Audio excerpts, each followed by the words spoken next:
Ahí está, ya estoy grabando ahí. Cualquier cosa vos, André, mete bocado, comentario, Dale, lo que fuere y vamos charlando de lo que, del texto dale, de dale. hoy. Bueno, el texto de hoy, y esto ya para que quede para la grabación, son los capítulos 9 y 10 de Ciencia de Hipótesis, que básicamente lo estamos viendo como antecesores del Círculo de Viena, según lo que ellos mismos mencionaban. Y la verdad que nos viene bastante bien porque le da un lugar a la física experimental, la relaciona con la física matemática. La verdad que Poincaré no tiene una visión súper optimista acerca de la física matemática, sino que parece que tiene un lugar más subsidiario.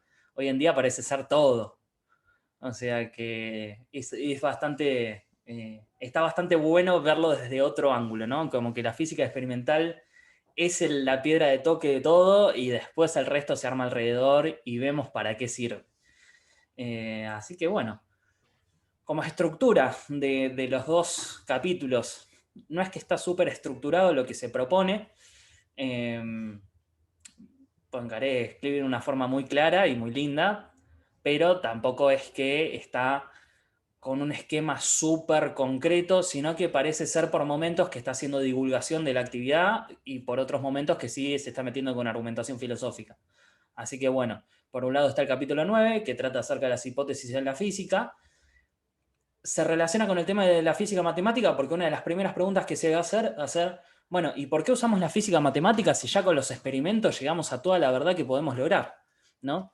Entonces, eh, va entonces a darle un lugar a las hipótesis dentro del esquema de las ciencias, va a explicar para qué sirven y a partir de ahí va a explicar cómo la física matemática guía nuestra forma de proponer hipótesis.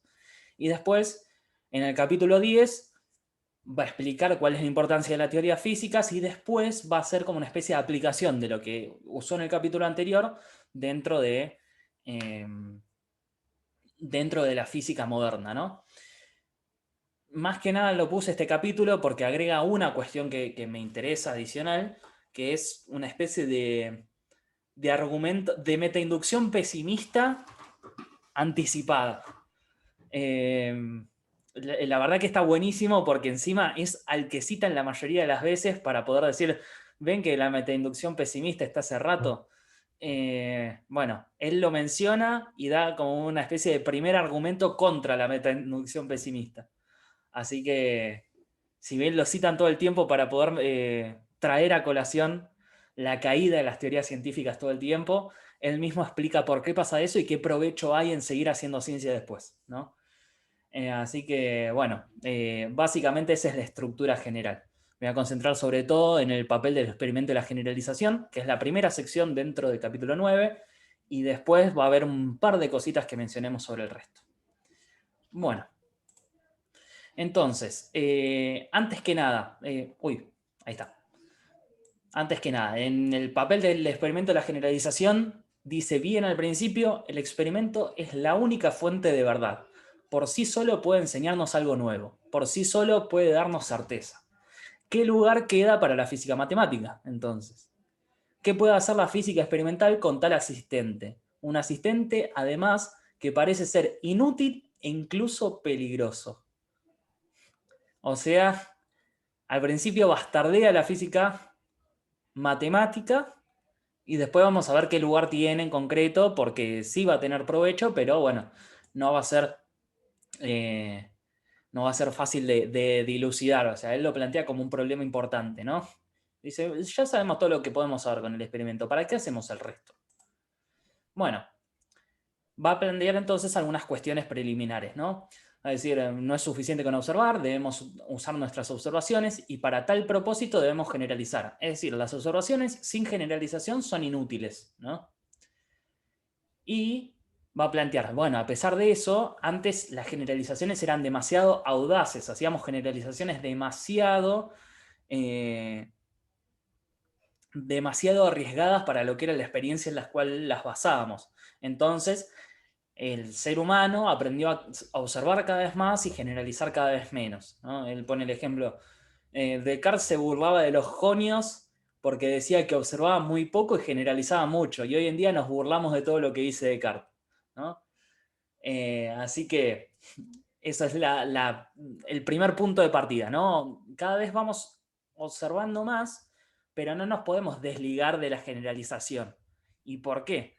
Porque va a traer una cita que también con esto lo va a citar todo el mundo. Esta frase aparece en millones de textos de otros filósofos de la ciencia.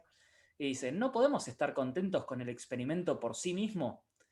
El hombre de ciencia debe trabajar con un método. La ciencia se construye de hechos, así como una casa se construye de piedras. Pero una acumulación de hechos no es más una ciencia que un montón de piedras, una casa. O sea que Está sí, bueno. está bien, es toda la verdad a la que podemos llegar, pero hay que construir algo con eso. Hay que lograr hacer algo más. Ahora, Sí, él por física matemática, ¿a qué se refiere concretamente? en todo lo que vos plantees en términos de ecuaciones, es física Sí. matemática. Él dice, "Sí, en física experimental ya llegamos a toda la verdad que podemos lograr. O sea, lo que vos ves en el experimento es lo que pasa. Y esos hechos registrados son todo lo que vos vas a poder lograr tener. Entonces, ¿para qué usamos la física matemática? ¿Para qué hacemos tantas cuentas y encima esa física nos lleva a suponer, no sé, entidades como el éter, los átomos, los electrones? O sea, empezamos a suponer un montón de cosas que no vemos en el experimento. Entonces, ¿para qué? Si ya en el experimento es toda la verdad que vamos a lograr. Es la piedra de toque de todas esas cuentas. Nada, la pregunta como mínimo a mí me llama la atención, ¿no? Hoy en día lo hacemos completamente la inversa. La física experimental son como los hermanitos menores de los grandes físicos teóricos. Y acá lo está invirtiendo él. Claro, y además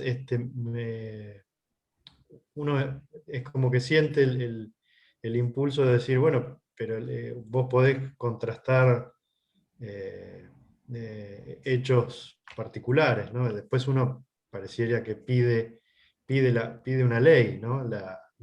Una generalización que me Claro. permita explicar ese hecho y predecir otros. Bueno, justamente por eso va a decir, bueno, ¿el provecho dónde está? Bueno, para usar las observaciones para algo tenemos que agarrar y generalizar.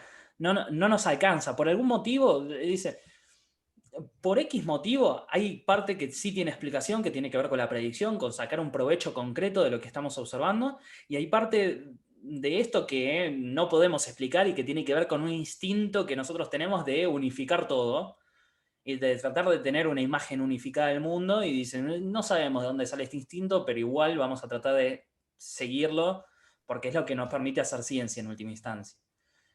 Nos da como los presupuestos básicos de los cuales podemos construir una ciencia y está bueno porque tiene provechos concretos, pero además nos satisface más hacer justamente estas generalizaciones que simplemente contar con hechos aislados.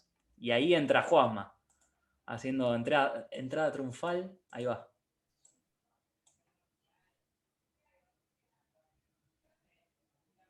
Ahí va. Buenas, disculpen. ¿Hasta dónde llegaron? No, estamos casi en el principio. Estuvimos charlando un ratito de los bellos parciales de IPC. Muchas gracias por esperarme. A ver. Por nada, por nada. Estamos en la primera Sí, gran sí. frase y completamente citada por todo el mundo de Poincaré. ¿Qué página? Ya te digo, porque en realidad fui 79. transcribiendo. Ah, ¿cómo empieza? Porque así lo. A ver. Esa Lo es de- la Sí, 89, es en la la No es primera. primera página, suficiente. creo que abajo de todo.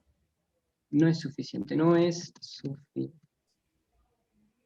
Ah, dice muchas veces no es suficiente en el texto. No es suficiente con observar.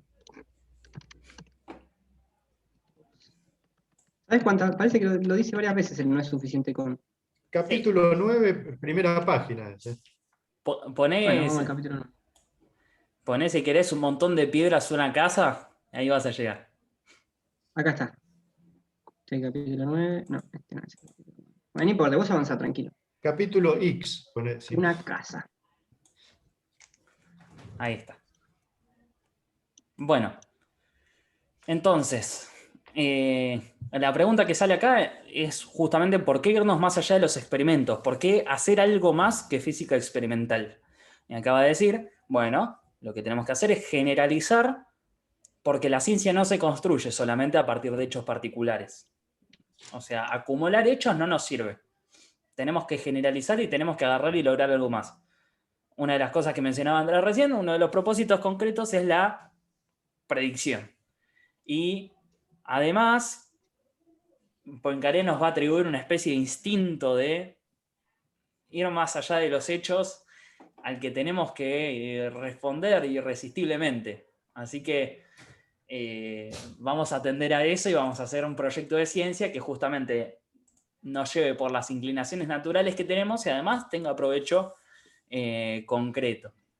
Bien, entonces, antes que nada, ¿un hecho es lo mismo que un experimento? No.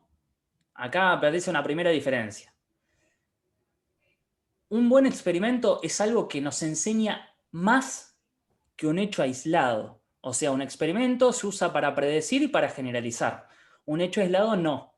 O sea, bueno, uno de los ejemplos concretos que pone Poincaré es que los hechos aislados o cualquier hecho tienen la misma validez que el otro. Ahora, ¿qué es lo que llega a caracterizar un experimento? Es que uno analiza un hecho para poder analogarlo con otros y a partir de ahí poder hacer una predicción, ¿sí? Entonces, esto aparece bien ilustrado en el segundo de los ítems que aparece acá, que dice, sin generalización, la predicción es imposible.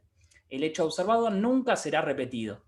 Todo lo que pueda afirmarse es que, bajo ciertas circunstancias análogas, un hecho análogo será producido. Para predecirlo, debemos entonces invocar la ayuda de la analogía. Es decir, incluso en esta etapa debemos generalizar. Debemos decir que un hecho tiene ciertas características generales que lo hacen similar a otros hechos y plantear de qué manera podemos predecir el siguiente que sea del mismo tipo, ¿sí? Entonces, el experimento lo que proporciona es cierto número de puntos aislados. Estos puntos deben ser conectados por una línea continua, es decir, la generalización es esa línea continua, ¿sí? Y esto constituye una verdadera generalización. Los hechos separados no pueden, por tanto, satisfacernos. Y esto es por lo que nuestra ciencia debe ser ordenada o, mejor aún, generalizada. No nos satisfacen los hechos separados. Ahora, lo que hacemos en un experimento no es solamente identificar un hecho, sino identificar ciertas características relevantes con las cuales lo podemos asociar a otros hechos. Predicción mediante. Entonces, la generalización en líneas generales se va a usar para la predicción y va a ser posible solamente si logramos identificar ciertas características relevantes de un hecho que no permiten aislarlo del todo, sino que permiten vincularlo con otros hechos, ¿sí? Esto va a ser importante, ¿por qué? Porque para Poincaré la verdad a la que llegamos en el experimento es la de relaciones entre hechos en el mundo. No podemos llegar a más que eso. Y eso es a lo que tiene que apuntar la ciencia, a identificar las verdaderas relaciones entre hechos. Todo lo demás va a ser adicional y todo lo demás va a ser prescindible. Pero sí, la ciencia va a estar encargada de identificar relaciones. ¿Y cómo lo hacemos nosotros? Bueno, lo primero que hacemos es, por analogía, plantear la relación de un hecho con otros. Y en segunda instancia, justamente por esta primera generalización, que es la analogía, predecimos otros eventos similares al que estamos analizando ahora. Bien, ¿algo para comentar por acá? Yo me estaba acordando de, ahora estoy preparando la clase de Popper, ¿viste? Oh, sí. Y, y me hizo acordar en un momento en que menciona una diferencia entre, creo que es evento y acontecimiento, porque yo tenía entendido que él con el falsador potencial, que con un enunciado básico simple ya podía refutar eh, eh, la, la, la generalización, La hipótesis. la hipótesis, eso, no me salía. Pero después leí que él diferencia, dice, bueno, pero con un enunciado solo sería como un poco apresurado, quizás y hace una diferenciación, me parece, entre evento y acontecimiento. Y él dice, bueno, por ahí lo que tendríamos que hacer es contrastar si ese evento sucede varias veces y entonces deducir una hipótesis existencial, algo así, creo que es. Claro, la Eh, idea básicamente, o sea, la distinción normalmente a veces se invierte esto. entre evento y acontecimiento. Un evento sí incorpora ciertas características que que justamente te permiten hacer una analogía entre un hecho puntual y otros. El acontecimiento es algo que sucede solamente de forma esporádica, una única vez, Ah, o considerando un hecho en toda su individualidad. Si vamos a traerlo, o sea, trayéndolo al vocabulario de Poincaré, podríamos decir, bueno, está bien, vos en el experimento identificás eventos, no acontecimientos. Acontecimiento sería pasajero y no nos sirve de nada en la ciencia. a ver. Entonces, con el mismo criterio, Popper dice, bueno, como no nos sirve de nada en la ciencia, con eso no refutamos las hipótesis generales o universales.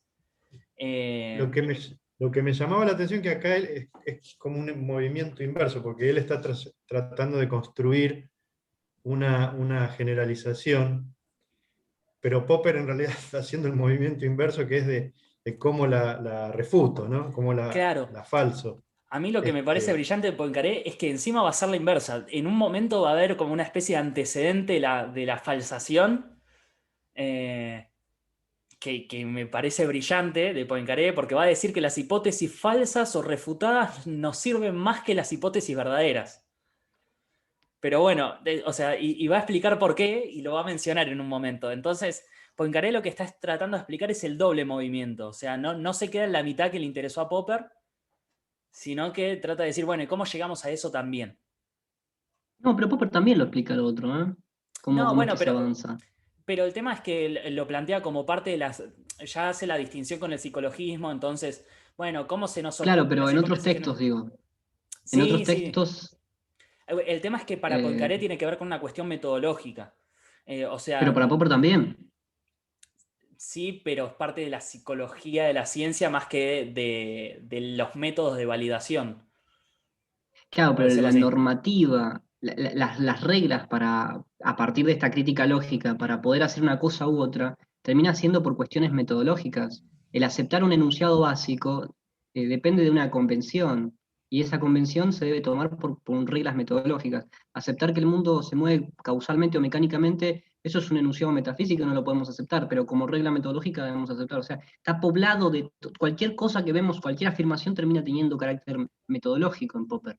No sé si estoy tocando lo que estás diciendo o no. Me parece No, que sí. no, yo lo que planteaba es, digamos, obviamente a ver, para Popper hay un montón de cuestiones metodológicas que hay que aceptar de antemano, pero el tema es que el mecanismo de validación de las teorías solamente es como si solamente fuera de arriba para abajo, ¿no?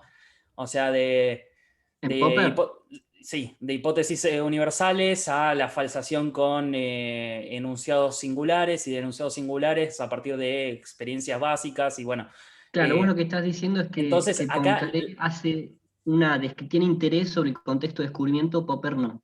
claro, y de hecho el contexto de descubrimiento hasta cierto punto sirve de justificación. De hecho, el interés de Poincaré ahora en esta parte, es decir, cómo nosotros subimos desde la física experimental a la física matemática. No hace solamente la inversa, no toma por buena la física matemática y después ve cómo se refuta, sino que trata de decir, bueno, ¿y cómo las construimos también? Entonces, Claro, para mí Poincaré confunde los contextos. Psicología sí, sí, y sí, es lógica lo va que a es confundir. previo a toda esa discusión. No, esa discusión ya estaba. Vos fíjate que las charlas que leímos de Mach se llaman así. La diferencia entre los contextos, entre el Pero contexto entre lógica del conocimiento y psicología del conocimiento. Mach la hace la distinción. sí, el tema es que Mach la hace, pero Poincaré no lo llega a leer. No sé, son contemporáneos. Pasa que uno es Eh, alemán y otro es austríaco. No sé si no capaz que no estaba de acuerdo. Bueno, sí, no importa, está Claro, por lo bien. menos no lo discute explícitamente, o sea, Sí, no, se confunde, los contextos los claro, confunde, eso es después con un el hecho. Círculo de Viena la distinción entre contexto de descubrimiento y de justificación pasa a ser canon, ¿no? Y en ese momento, bueno, sí, lo dijo Mach, si lo leyó en ningún momento lo mencionó Poincaré. Claro, más lo que hace es la distinción lógica del conocimiento, psicología del conocimiento. Creo que la distinción contexto la vamos a encontrar en Reichenbach como antecedente. Claro, pero bueno, nada, cuestión que en realidad Poincaré tiene toda una intención de decir, bueno, ¿cómo justificamos la física matemática? Bueno, pero ¿cómo la justificamos? Es un proceso de subida, o sea, dice, de hecho, fíjate, esto lo habíamos pasado hace un cachito, ¿no? Empieza diciendo, el experimento es la única fuente de verdad. ¿Qué lugar queda para la física matemática? O sea, ¿cómo hacemos la subida a estas hipótesis para poder predecir? Pero sabés que la matemática también empieza desde los casos singulares. ¿Sabías? Para Poincaré también. La hipótesis 2 más 2 es 4 es una generalización a partir de casos singulares para Poincaré. Claro, pero justamente el tema de la generalización, de cómo generalizamos, va a tener un peso justificativo muy importante. En cambio, después va a aparecer, ¿Sí? bueno, con toda la discusión del círculo de Viena más Popper, es como, bueno, no importa cómo llegamos a la hipótesis, lo importante es cómo la validamos después y cómo la confutamos, para no decir refutamos o confirmamos, con la experiencia. Es que está poniendo la lupa en una cuestión que es más nociológica, Sí, sí, sí. psicológica más que nada. Y es como, mirá, esto no me sirve esto, no me sirve, no me importa cómo se te ocurrió algo, van a decir los muchachos. Claro, claro. Y él va a decir, bueno, sí, tenemos que hacer caso a este impulso a este instinto de generalizar que tenemos. O sea que fíjate que Pero aparece ojo, eso y... también dice que esto, a pesar de hacer ese salto que tiene que ver con nuestra psicología, me parece que tampoco lo está diciendo como que valida, como que nos ayuda a descubrir. Sí nos inspira, me parece. Nos inspira, pero después la verdad la tiene la contrastación y no es que ahí está la verdad última, pero que nos ayude, es juez. Es el último, digamos, no es que por generalización voy a llegar a una hipótesis verdadera, sino que genera una hipótesis que luego necesito contrastar. Me parece que respeta eso, solo que Sí, no lo distingue en contextos. en realidad el experimento va a aparecer en dos lugares como clave. Igualmente a Sí, eso creo que va la diapositiva siguiente, pero va a tener dos lugares clave el experimento. Al principio de todo, porque vos necesitas tener un experimento primero para después generalizar, y después en la verificación. Normalmente lo que hacen los que vienen después es decir, no, bueno, bancá, el experimento importante es solamente el que viene en la verificación. O en la refutación en el caso de Popper. Refutación, falsación, lo que fuere. Igual, Eh, Nacho, una pregunta. sí, Él por hecho aislado entiende algo así más como una simple observación algo y, y- irrepetible. sí, y un experimento es algo que está, en cierta forma, es un hecho controlado en donde uno está previsto algo. Esa claro. No, sería la pero el experimento diferencia. también es aislado, ¿eh? Sí, no, pero Él, lo que él hace, lo que él dice es, una cosa es el hecho, el hecho aislado que vos tenés, y el experimento, o sea, es una observación de un hecho aislado solamente, pero con vistas a la generalización. Si no tiene perspectiva de generalizar en algún momento, entonces no es un experimento. O sea, puede ser observación de un hecho aislado, ah, ¿sí? Y de hecho siempre lo es, pero es aislado de con una teoría perspectivas de sería. generalizar después. Dice, el experimento lo que te da es el hecho cierto en el que te basás para generalizar, ¿sí? Y ese hecho obviamente es aislado y es singular. Está bien.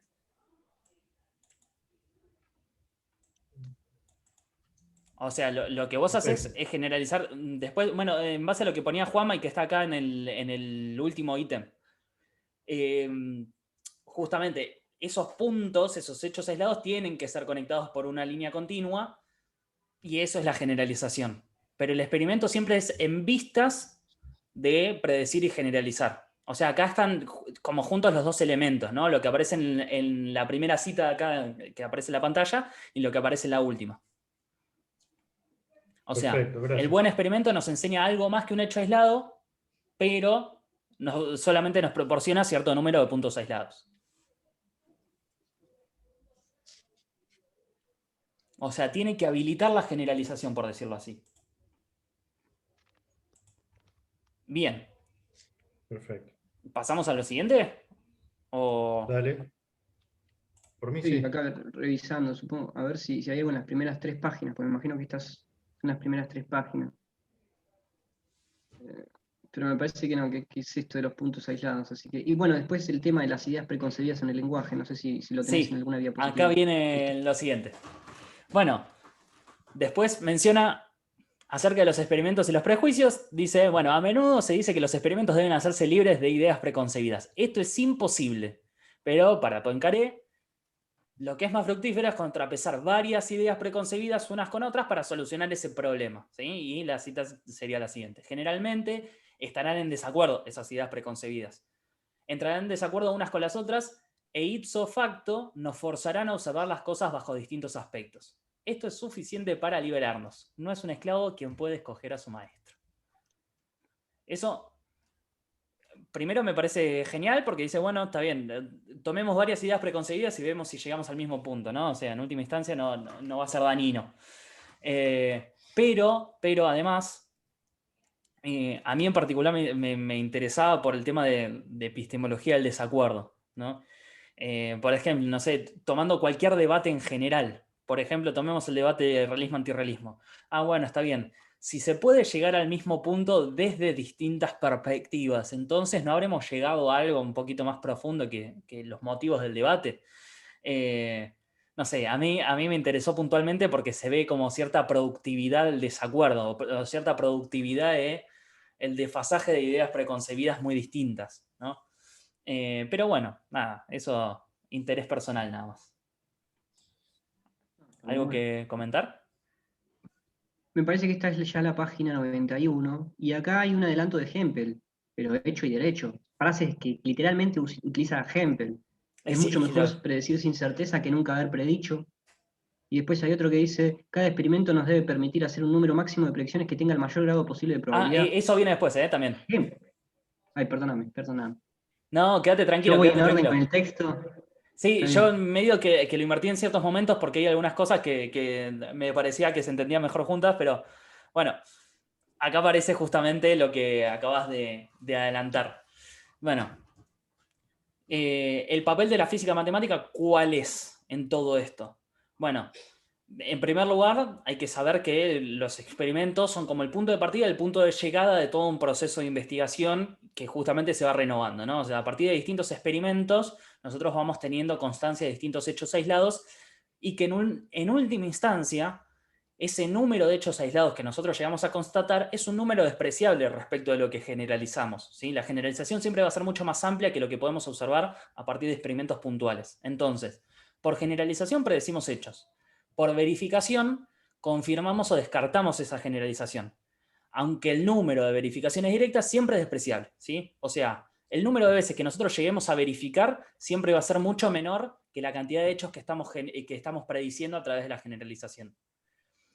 Entonces siempre vamos a quedar como en una tarea de ampliar sobre la experiencia, por decirlo así. Ahora, cada hecho firme que tiene lugar en este proceso es ofrecido por un experimento que nos debe permitir hacer un número máximo de predicciones que tengan el mayor grado posible de probabilidad. O sea, el objetivo de los experimentos es descartar las generalizaciones que nos sirvan, pero al mismo tiempo guiar las generalizaciones de forma que cada vez sean más probables y cada vez permitan predecir más hechos. O sea, el experimento al mismo tiempo permite generalizar, pero dar precisión a esas generalizaciones. Por eso antes decía que ahora el hombre moderno cada vez está observando más y generalizando menos. Porque cada vez hay que precisar menos las observaciones, perdón, las generalizaciones, gracias a la cantidad de observaciones que se están haciendo por experimento. Entonces, el papel de la física matemática aparece en el hecho de dirigir la generalización. Es decir, nosotros no generalizamos para cualquier lado. No es que decimos, bueno, está bien, vamos a generalizar de cualquier manera y sin método alguno. La física matemática sirve para poder orientar la generalización que se hace a partir de los experimentos en física. Bien. Y hay una analogía que me parece hermosa, no la puse acá porque ya era demasiado largo. Aparece la analogía con una biblioteca en la que constantemente se tienen que hacer compras nuevas, ¿no? Entonces, la física experimental está encargada de hacer las compras concretas en un momento dado y de poder ampliar la biblioteca a poco. Pero la física matemática lo que tiene que hacer es el catálogo de todo lo que hay que conseguir, por decirlo así. Hace una proyección a futuro de manera que la física experimental no puede hacerlo, ¿sí? Entonces, necesariamente son complementarias. Ese es el papel o la función de la física matemática. Después va a decir cómo es posible que la física matemática haga eso y por qué está bien fundamentada, ¿sí? Pero por ahora el objetivo de la física matemática es ese, hacer una proyección a futuro de las generalizaciones que vamos proponiendo. No podemos proponer cualquier cosa, tenemos que proponer en cierta dirección y esa dirección nos la marca la física matemática. Bien, ¿Algo para mencionar por acá? No. Juanma, estás silenciado, ¿eh? No encontraba el botón, como me lo bloqueó. A ver, yo supongo que esto lo vas a mencionar después, pasa que está al inicio. Ahí, la unidad de la naturaleza la vas a mencionar después, ¿no? Sí, sí, sí, porque viene en la siguiente sección. Y lo de el tema de la elección, eh, que Sí, podemos, también. es como muy parecido. Listo, listo, listo. Otro. Sí, sí, sí, es toda la sección siguiente. Por ahora, digamos, le da como una especie de rol a la física matemática y después va a explicar, va a justificar por qué la matemática puede hacerlo y por qué está bien fundamentada a la hora de tratar de hacer esta orientación de la física experimental a futuro. Bien, ahora sí arrancamos entonces con la unidad de la naturaleza. Va a arrancar diciendo justamente que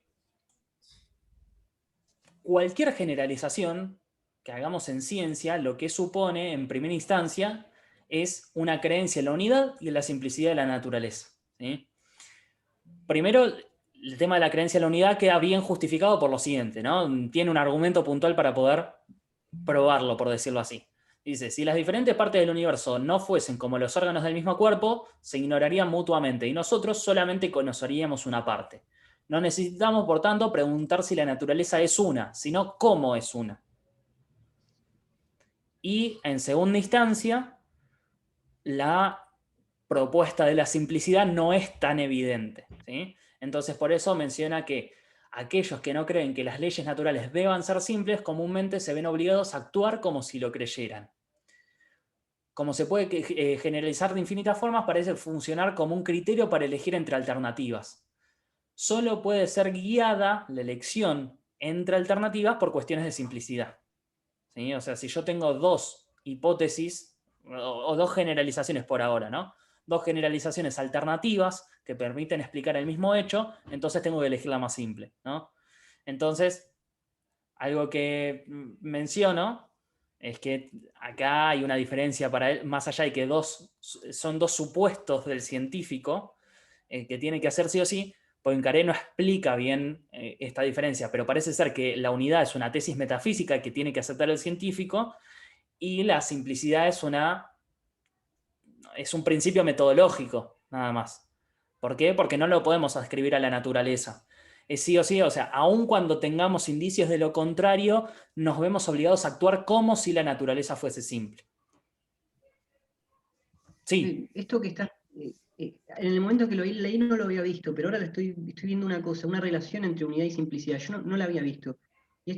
Porque, ¿qué relación tiene unidad con simplicidad? Bueno, si la naturaleza no fuese una, sino que hubiese múltiples formas en las que la naturaleza está sustentada metafísicamente, habría formas casi incompatibles y deberían ser como conciliadas de alguna forma. Habría diferentes sistemas. Ahora, si es solo un sistema unido, unificado, podríamos decir que es mucho más simple investigar sobre ella. Si fueran múltiples sería mucho más compleja, pero es como una idea más filosófica, no sé cuánto sustento Claro, podría el llegar a tema es tener. que, no, yo estoy de acuerdo, ¿eh? O sea, debería orientarnos a eso la idea, pero Poincaré piensa lo contrario. Dice, como hay una unidad en un sistema que tiene tal cantidad de elementos que nosotros no lo podemos separar lo suficientemente bien, eventualmente, aunque pensemos que las conexiones entre los elementos es muy simple, se hace una especie de trenzado entre todos los elementos de la realidad y termina generando complejidad. O sea, Sí, no, pero metafísicamente, a ver, cuantos menos principios primeros tenés, mucho más simple es el sistema. Por claro, ejemplo, si vos eso aceptás es, el libre albedrío, tenés que aceptar un nuevo principio originario de causas en cada uno de los libres albedríos. En cada espíritu, cada alma tiene su propio principio ordenador. En cambio, si vos negás la libertad, negás la voluntad, todo depende de una sola, de la mecánica, ponele, pues si sos mecanicista. Y ahí tenés claro. un sistema mucho más simple que necesita postular menos principios independientes. El tema sería el siguiente para Poincaré. O sea, después va a mencionar como. Es una especie de juego del huevo y la gallina, ¿no? O sea, cuando tratás de suponer simplicidad, vas a encontrar que cada vez hay fenómenos más complejos por debajo de eso. Y por debajo de la complejidad vas a encontrar siempre simplicidad. Entonces, vas a tratar de ir buscando una cosa y te vas a encontrar con la otra. Entonces, ¿dónde pones el freno, no? Eh, y justamente por eso aparece una especie de tensión entre unidad y simplicidad y entre simplicidad y complejidad, ¿no? Él va a decir, como principio metodológico, bueno, en la mayoría de los casos cada ley se lleva a cabo para ser simple hasta que se pruebe lo contrario, ¿no? Eso es lo primero que nosotros solemos hacer en ciencia. Ni siquiera dice no dice que está bien. Lo que está diciendo es, solemos hacer esto. Y, en este sentido, si todas las cosas son interdependientes dentro de un sistema unitario, las relaciones en donde intervienen tantos objetos distintos ya no pueden ser simples. Dice, hay complejidad porque hay unidad de un número enorme de elementos interdependientes, ¿no? Entonces dice, esta unidad nos lleva a afirmar al mismo tiempo que el sistema es simple y que el sistema es complejo. Entonces, dice que observando descubrimos lo complejo debajo de lo simple y viceversa, continuamente. Entonces, ¿dónde frenamos? Dice, en algún momento tenemos que poner un freno. Bueno, el freno lo tenemos que poner en la simplicidad. Y plantea que no importa tanto, o sea, no importa tanto que haya complejidad en el fondo, ¿no? O sea, en última instancia, bueno, ¿qué nos interesa si la simplicidad es real o esconde otra verdad compleja, es aparente esa simplicidad que tenemos, que estamos afirmando del sistema en su conjunto? En última instancia, si nosotros afirmamos una relación simple o una organización simple de este sistema, esa organización está probada por experimentos, entonces tiene una causa. Entonces, mientras la naturaleza sea una causa de esta simplicidad que yo le estoy adscribiendo al sistema, está todo bien, ¿sí? O sea, una imagen científica que abogue por la simplicidad, sea estricta o no, o sea el sistema de verdad simple o sea complejo, en el momento en el que estoy investigando, siempre es legítima. O sea, la naturaleza es causa de la simplicidad que yo le adscriba. Entonces, si yo estoy describiendo una relación simple que está probada experimentalmente, que es parte de mis generalizaciones y demás, y ninguno de los experimentos hizo que yo tuviera que refutar esa simplicidad, por decirlo así, bueno, no importa, entonces puedo seguir adscribiéndolo al sistema. El sistema puede ser complejo en lo profundo, pero yo todo lo que puedo agarrar y hacer son generalizaciones basadas en analogía que simplifican el sistema. Entonces a mí no me importa tanto. Yo nunca voy a llegar a saber si el sistema es de verdad simple o complejo. Lo que yo tengo que hacer es... Sí. Perdón. No me parece tan obvio esto de, o sea, sí, pero hay una razón. ¿Por qué me tengo que frenar cuando encuentro simplicidad? ¿Por qué no me freno cuando tengo complejidad? Lo que entiendo es la simplicidad es la unificación de las cosas complejas bajo un mismo sistema. En cambio, Sí. yo no me puedo frenar cuando tengo cosas aisladas porque hay algo que explicar, hay una unidad que explicar. Como esa es la intuición, me parece que está detrás. Pero no sé, Claro, ¿vos qué pensás? él lo... O sea, a mi entender es algo por explicar, ¿no? Pero él lo escribe medio que no quedamos satisfechos si hacemos eso. O sea, es un motivo psicológico. Y sería que ponerlo bajo un mismo sistema. Tratar de poder Claro, dice, tenerlo todo en un mismo. claro, el tema es, nosotros, a ver, en primera instancia tenemos una motivación psicológica, ¿no? Tendemos a agarrar y buscar simplicidad, ¿no? Porque la simplicidad es la forma en la que podemos vincular distintos eventos. Ahora, en el fondo de todo eso, si queremos buscar un sustento metafísico, está esta cuestión de la unidad, ¿no? O sea, porque hay unidad, tengo que agarrar y forzarme en simplificar, porque simplificar es buscar las relaciones en las cuales todo es interdependiente, por decirlo así. Eso del principio psicológico de la búsqueda de la simplicidad, así como lo estás diciendo, ¿está en alguna parte puntual que lo dice como principio psicológico? No. Seguramente, no lo estoy El poniendo en tema es que duda. todo el tiempo usa expresiones como la que aparece acá casi al final. Los hechos separados no pueden, por tanto, satisfacernos. O sea, todo el tiempo aparece una cuestión de satisfacción. En un momento va a hablar del instinto de simplicidad y dejarnos guiar por el instinto de simplicidad. O sea, aparecen Ahí indicios de ese está. estilo, ¿eh? O sea, no es yo le estoy poniendo la palabra psicológico nada más, pero aparecen expresiones similares, o sea, expresiones que Sí, no se no, hacen atribuir instinto. a una motivación psicológica. Bueno, instinto aparece 3 veces en el texto, una en la página 99 y dice instinto de simplicidad. Y por Claro, lo que veo le puse unos signos de pregunta muy grandes para preguntar acá. Bien, sí, listo. Excelente. Pero además es como el principio perdón, de ¿eh? la ciencia para este muchacho, la simplicidad. Es la curiosidad del hombre. Sí, es que la Es como el principio curiosidad, de causalidad. El Está principio súper de basado en la causalidad en simplicidad. Hume. Claro, Sí, yo entendía eso, o corríjanme a ver si estoy equivocado. Como que él está presentando las condiciones necesarias para hacer generalizaciones. O sea, vos, Nacho, recién decías que es una tesis metafísica, pero me parece la mínima que uno le pueda escribir a la naturaleza, la unidad, claro. para empezar a hacer una generalización. Si el mundo yo le adscribo multiplicidad y complejidad, y no puedo generalizar nada. Claro, Es para como, mí el tema de la unidad sí es una tesis metafísica que él está tratando de probar de manera sustantiva, ¿no? O sea, y por eso usa el tema de la analogía con las partes del cuerpo, ¿no? O sea, si hubiera otra parte del universo completamente aislada de la nuestra, entonces la ignoraríamos. O sea, pensaríamos que nuestra parte sería una unidad y las explicaríamos como si fuese el todo. O sea, pero mi duda esa es la entrada. O sea, si no aceptas esa tesis metafísica, ¿no podés entrar a la ciencia no o podés entrar a la podrías entrar? ciencia. No podés Tenés, entrar a la ciencia. no podés entrar a la ciencia y encima, ¿por qué? Porque el objetivo de la ciencia es, y esto va a aparecer después, va a ser probar relaciones verdaderas. O sea, todo va a ser relacional para él. De hecho, va a ser su respuesta a la primera formulación, digamos, de la mente-inducción pesimista. Dicen, sí, nosotros, Está bien. bueno, vamos a tratar de formular relaciones y eso es lo que vamos a buscar y ahí es donde podemos encontrar verdad. Después todo el resto, la verdad que son abstracciones. Aún las Y después singularidades son abstracciones.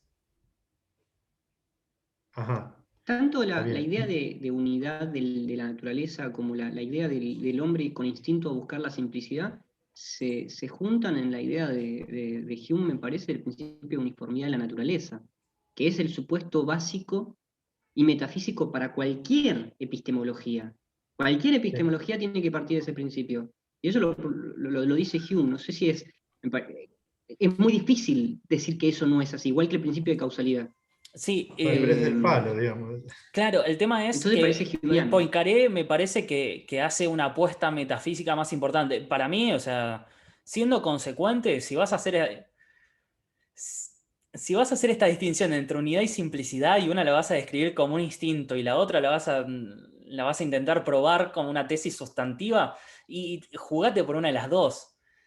Yo diría, bueno, jugate porque las dos son instintos y no hagas una apuesta metafísica tan alta con la unidad.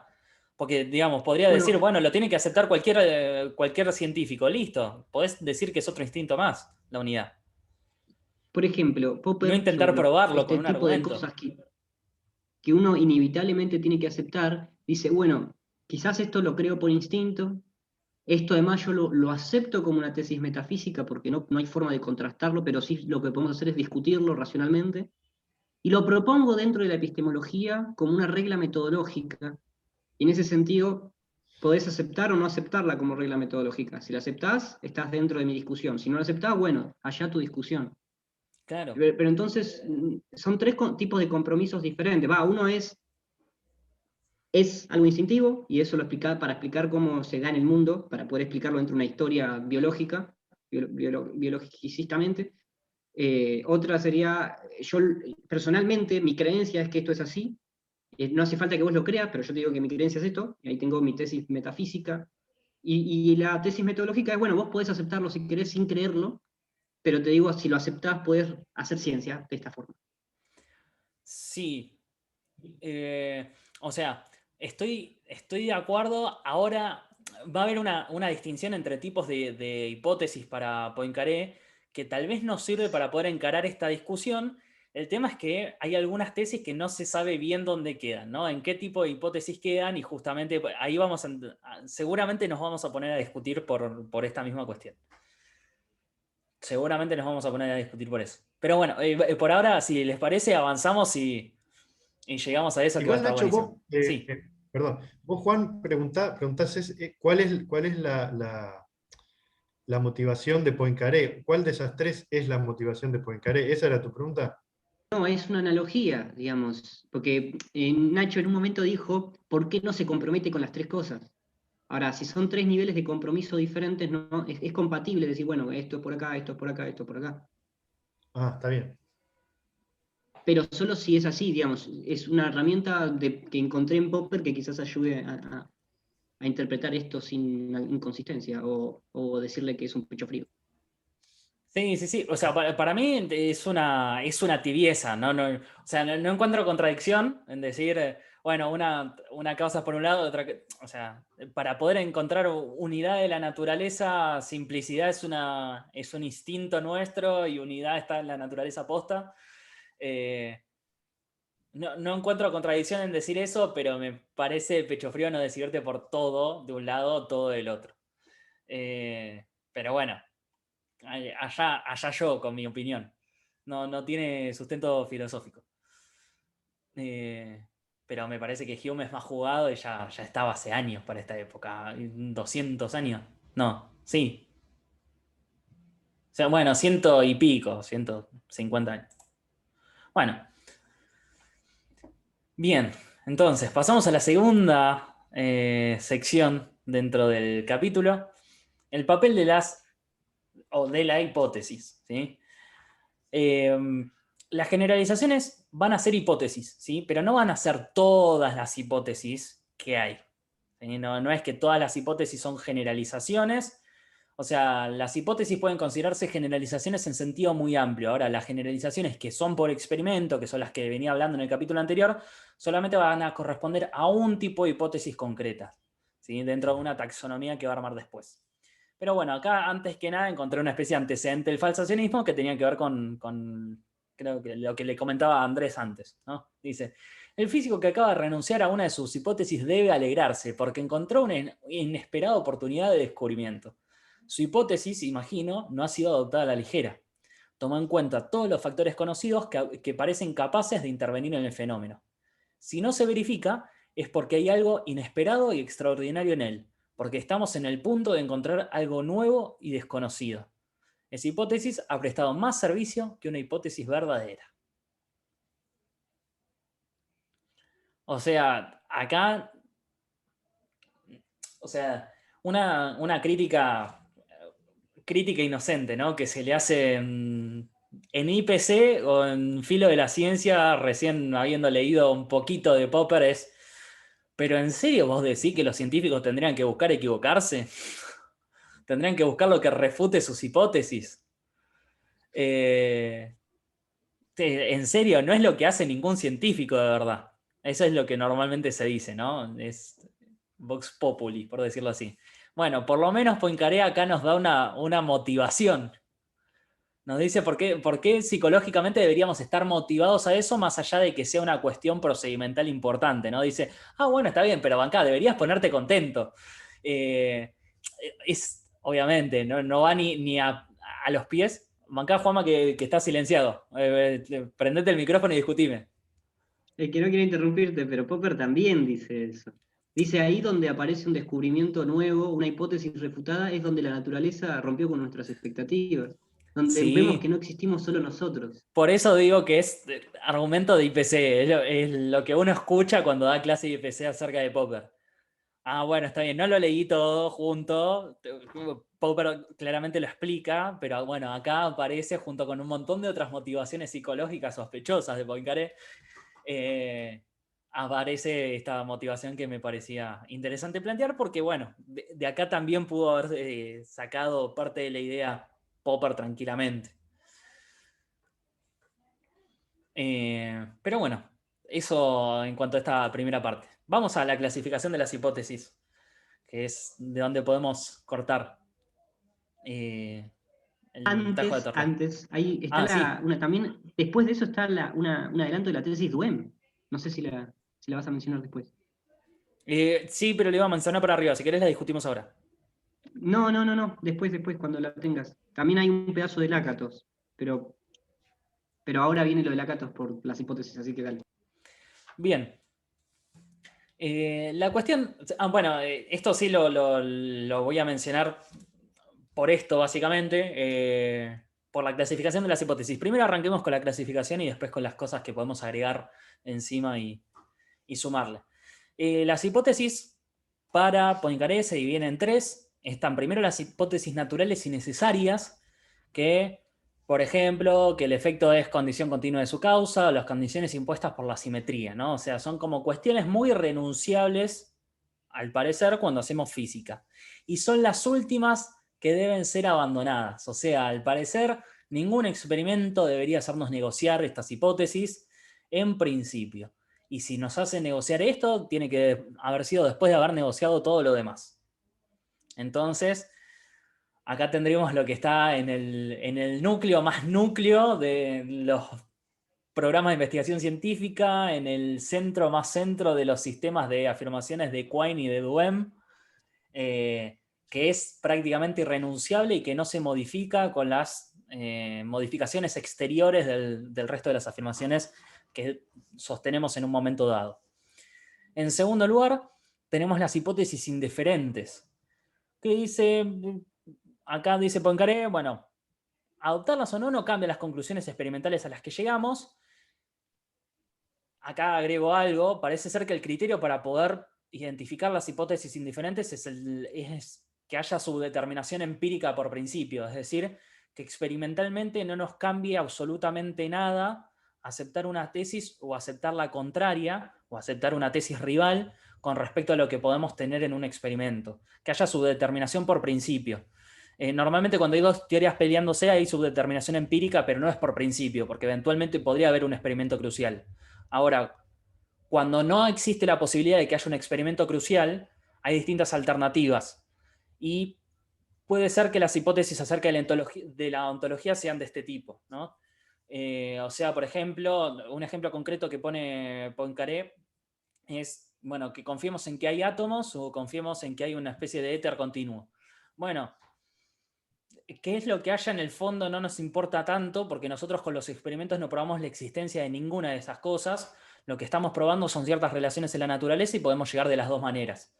Tal vez con alguna de las dos maneras podemos llegar de manera más simple y es la simplicidad la que nos hace decidir, pero no que se haya probado o refutado una de estas hipótesis indiferentes, ¿sí? Entonces, hay algo que no nos tenemos que confundir y es en decir que con un experimento estamos probando una de estas hipótesis. Eso es lo que no tiene que pasar y es el único peligro que hay en adoptar hipótesis en ciencia. Que pensemos que estamos probando una de estas cosas cuando en realidad no tiene nada que ver. Un experimento jamás probaría o refutaría nada de esto. Y dice, y bueno, ¿cuál es el propósito entonces de mantenerlo? Bueno, nos sirven para poder tratar de armar algunos de nuestros cálculos, nos sirven para poder fijarnos imágenes concretas respecto de aquello que discutimos, ¿sí? Entonces yo tengo ciertas imágenes con las que estoy lidiando, por ejemplo, la de los átomos me pueden servir más en unas circunstancias, en otras circunstancias me sirve más pensar en un éter, ¿sí? Aparecen muchas discusiones o muchos ejemplos acerca de los descubrimientos con respecto a la óptica, ¿no? Entonces, parece que en el fondo de todo esto está la cuestión de que en ese momento, para ciertas explicaciones del comportamiento de la luz, servía más considerarlo como corpúsculos y para otras explicaciones más como ondas. Entonces, había que adoptar una ontología de átomos por un lado, sin decir demasiado qué son los átomos, porque todavía no había modelos atómicos así profundos, sino tomándolo como partículas chiquititas. Y por otro lado, podría llegar a servir más, no sé, considerarlo como un éter que servía para poder considerar de forma continua, no sé, el movimiento de la luz en el espacio como una especie de onda, ¿no? Entonces dice, bueno, en última instancia son hipótesis que nos sirven para poder concretizar la imagen acerca de esto o guían un poquito nuestros cálculos. No son inútiles por principio. Mientras no sean de utilidad, entonces podemos mantener estas hipótesis indiferentes y no van a generar ningún tipo de daño. El problema está cuando pensamos que con los experimentos probamos este tipo de hipótesis o las refutamos. Bien, va a decir, por ejemplo, bueno, Lorentz no probó ni intentaba probar o refutar ninguna de estas hipótesis. Lo que intentaba probar, por ejemplo, era, no sé, cómo podemos predecir ciertas cosas en óptica.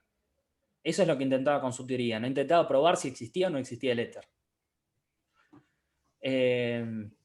Bien, y después por último tenemos las verdaderas generalizaciones, que son esas generalizaciones que sí específicamente nos permiten hacer ciertas predicciones de hechos, cosa que no permiten las dos anteriores, ¿sí?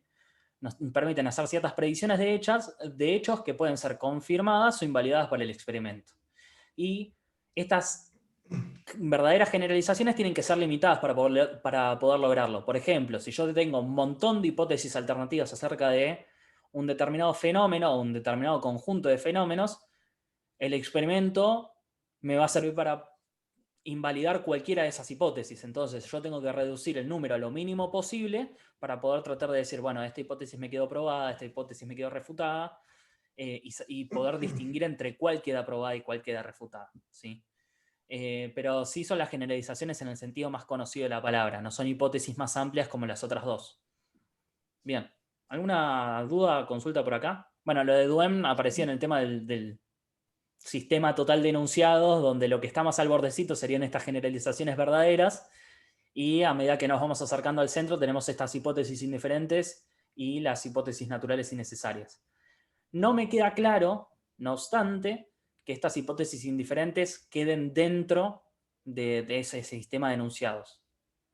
Porque hipótesis indiferentes son circunstanciales, tienen que ver con utilidad y entonces no quedarían refutadas ni afirmadas nunca por experimentos. Tienen que ver con una cuestión de que me sirva, por ejemplo, pensar que existe el éter o me sirva pensar que existen los átomos. Si me es útil más una que la otra, bueno, listo. El criterio de verdad es ese, es por utilidad. Para Poincaré, ¿no? No, yo quería hacer una consulta. Hasta acá entendí lo siguiente, perdón.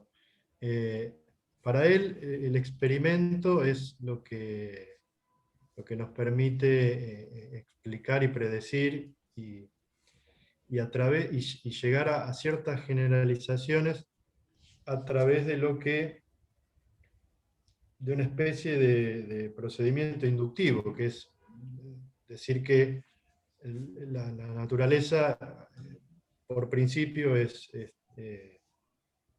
una y simple, y paso del hecho particular a una generalización a través de ese supuesto, digamos. Y las hipótesis, ¿cómo ven? O sea, ¿qué son previas Sí, a esos hechos? en No realidad sé si se entiende lo que pregunto. la cuestión, o sea, las verdaderas generalizaciones sí se llegaría de esa manera, pero también es un poco confuso que se llegue por inducción. O sea, me parece que, o sea, ya la inducción se sabía lo que era más o menos para ese momento, y él, fíjate que en ciertos momentos dice, bueno, el hecho conocido es uno. Ah, bueno, entonces no podés hacer inducción, porque eso sería una generalización apresurada. Pero Entonces, ¿y cómo llega a las no, generalizaciones? yo creo que sería más una especie de abducción de un razonamiento, de una inferencia a la mejor explicación de ese fenómeno que te permita predecir otros. Y ahí es cuando vos haces la verificación.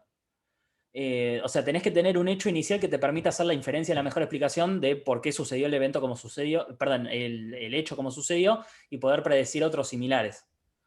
Y ahí se vuelve como más inductivo, pero en el sentido hempeliano, tal vez. Inductivo en sentido amplio, ¿no? No es que vos llegás enumerando una cierta cantidad de hechos para experimento. Al parecer, por lo que dice Poincaré, o por lo menos por lo que yo entendí, con un hecho alcanza. Y con un hecho ya está forzado a generalizar, por decirlo así, y a buscar cuál es la mejor explicación de ese hecho, y después haces como la contrastación con otros casos puntuales, que es lo que él llama verificación estrictamente. Eso por un lado. Después las hipótesis indiferentes, uno las adopta porque se trata de formar una imagen concreta. Yo, por ejemplo, cuando hablo de determinados eventos que suceden en un nivel muy chiquitito, bueno, me formo la imagen de los átomos y listo, me sirve. Pero no es que lo pruebo por ningún experimento, ni es que surge por imaginación. Y después las hipótesis naturales y necesarias son como hipótesis forzadas para poder tratar de hacer esta descripción. Creo que la primera sería la de la unidad que mencioné al principio. Y después hay otras como, por ejemplo, el efecto es condición continua de su causa, o, por ejemplo, pensar en la simetría de las relaciones en física, el tema de que no hay relaciones asimétricas en física, entonces eh, cualquier entidad en física podría tener la misma relación con otra que la otra tiene consigo. Bueno, hay ciertas Pero hipótesis que son muy generales para poder tratar de armar el sistema de la física, ¿no? Independientemente de estos compromisos de que existe y que no existe. claro. las hipótesis serían al menos o previas a la... Digo, porque Sí, ¿cómo sí, en juega varios casos sí. la crítica de Hempel, ¿no? Sí. De cómo obtenés las hipótesis. En cierta manera, también vos tenés un hecho o un experimento que te permite, pero ¿y qué experimentás? O sea, eso es lo que digo.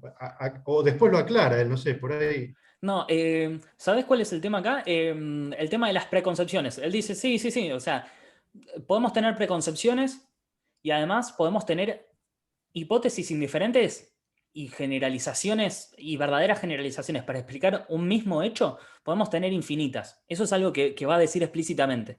Podemos tener infinitas maneras de explicar un mismo hecho. Dice, bueno, ¿cómo sé para poder decir entre una y otra? Bueno, más o menos medianamente que sea simple. ¿Sí? La explicación más simple es la que tendría que funcionar y ahí la refutás experimentalmente. En el caso de las hipótesis indiferentes, es la que te sea de mayor utilidad, la que vas a aprovechar. En el caso de las verdaderas generalizaciones, tienen que predecir hechos que no estén invalidados por los experimentos. Pero después puede haber muchas posibles verdaderas generalizaciones.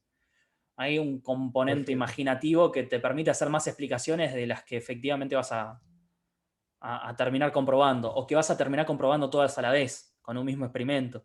Pero el tema es que vos después hagas como, bueno, ¿y cuál es la más simple de todas? Así Intento que, figurarme esto de las hipótesis. sí, Intento figurarme esto de las hipótesis indiferentes.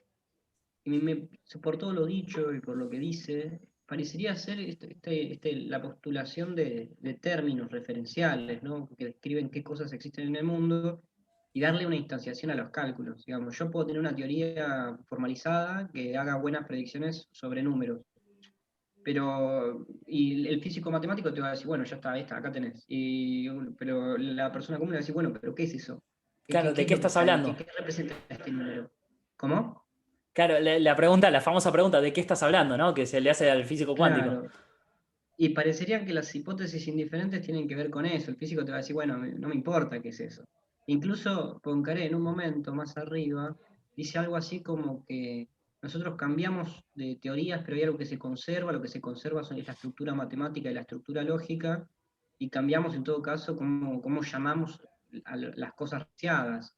Digamos, abandonamos la idea de flojisto, en algún momento quizás abandonemos el término átomo y la creencia de que existe eso, pero lo que se conserva son las relaciones entre puntos.